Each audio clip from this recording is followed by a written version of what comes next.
আর দেব না, এগুলো হচ্ছে বেগুনির মতো, দেখি কেমন হলো। হ্যাঁ, বেগুনির মতো বেগুন কাটা, আর ওইটা হলো ঝোলের আনাজ। হ্যাঁ, 6টা ঠিক আছে। আরো দুটো দেবে? হবে তো বেসন? বেসনে হওয়াটাই মুশকিল। নাহলে আর দিস না, আর দিস না, আর দিস না, হবে না, হবে না। এই আচ্ছা, আর তো কিছু না। এবারে মাছের ঝালের তোর কি আলু সেদ্ধটা তো দেবে? মাছের ঝালের আলু দেবে? একটা আলু দিয়ে দে, ছোট দেখে। কিসে দেবো? মাছে।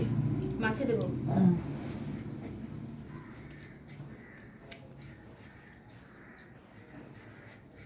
আচ্ছা, তাহলে ওই ক পিস মাছ নেবো? 3 পিস মনে হয় আছে।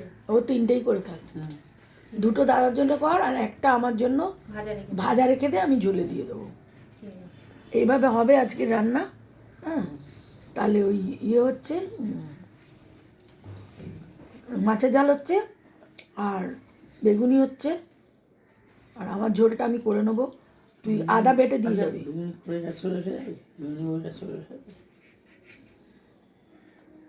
ঠিক আছে।